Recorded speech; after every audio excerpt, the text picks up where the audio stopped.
Ladies and gentlemen, are you ready? Let's go!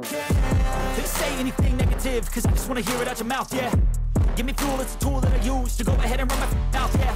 I take shots, I take loss, I make shots, I miss lots. That's how you get big box, you get yachts, you swing lots and pop off a big shot. Hello, bienvenue sur C0. Aujourd'hui, on va parler d'Otherside et plus précisément Otherside Meta. Donc le métaverse évidemment autour de Bored Ape Yacht Club et également de ApeCoin. Pourquoi on part un petit peu dessus? Déjà, ça relance un petit peu la chaîne gaming que j'ai un peu laissé de côté, mais vous inquiétez pas, je vais la relancer évidemment. Et parce qu'on voit des phases de gameplay, alors pas complètes, hein, des versions alpha, mais qui semblent vraiment intéressantes. Ça a l'air de gérer énormément de monde, c'est relativement fluide. C'est des versions test qui ont été proposées à différents membres, et comme tu peux le voir derrière, et ben ça bouge énormément. Alors par contre, on est dans un style assez différent de ce qu'on pouvait attendre quand on voyait le fameux trailer. Tiens, d'ailleurs, si tu n'avais pas vu le trailer, je te le donne et on repart évidemment sur cette phase de gameplay.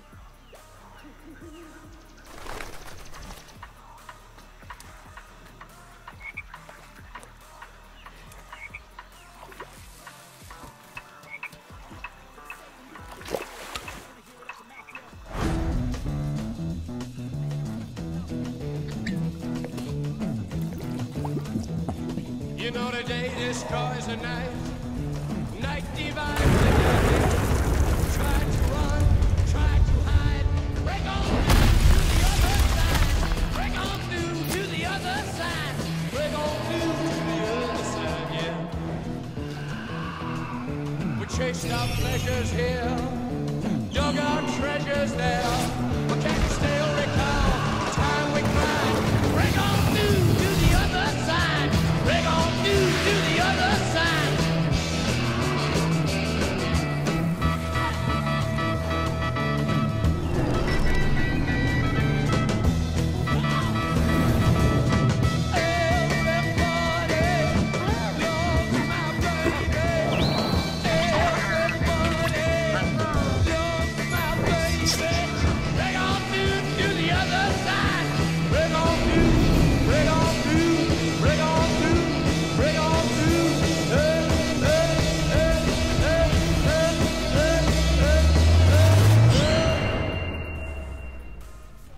Maintenant que tu as vu le gameplay, tu vois un petit peu le métaverse qui se prépare. Donc parfois on peut avoir évidemment notre avatar qui apparaît, mais c'est pas le personnage, en tout cas aujourd'hui. Les personnages sont des personnages beaucoup plus classiques, en revanche avec une animation que je trouve plutôt bien faite pour un métaverse. Donc toutes ces vidéos viennent de bêta test, ils ont fait des tests avec leurs propres utilisateurs pour tester un peu cette première version. Et évidemment c'est une sorte de crash test pour voir si ça fonctionne plutôt bien.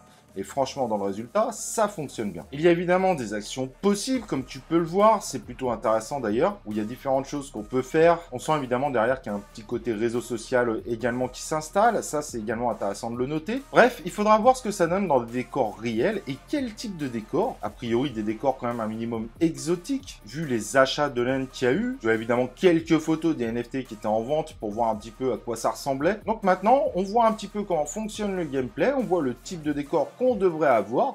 Ça devrait quand même donner quelque chose de pas mal. Et si tu n'avais pas suivi, sur le coup, en voyant les vidéos, quand on pense aux gens qui aiment les réseaux sociaux, qui sont attirés par le métaverse et l'univers évidemment des Bored Ape Yacht Club, c'est quand même une très bonne impression pour être honnête, pour commencer, en espérant évidemment que le développement continuera ainsi.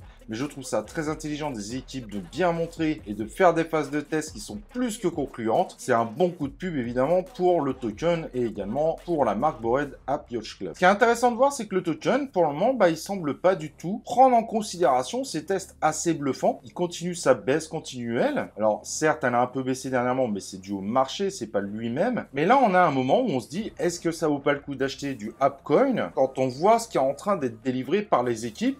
Là, on voit bien que c'est quelque chose d'assez fou. On n'est pas sur une petite application et en termes de qualité, on est bien au-delà de ce que peut présenter un Decentraland si vous l'avez testé. En tout cas, nous, on avait fait un test dessus. L'univers Decentraland ne m'avait pas spécialement plu et dans un style évidemment très différent de Sandbox. Après, les goûts et les couleurs évidemment ne se discutent pas. Donc voilà, je voulais juste te montrer ça. Je trouve que c'est très intéressant. Je trouve que les équipes de Yuga Labs avancent très vite et très bien.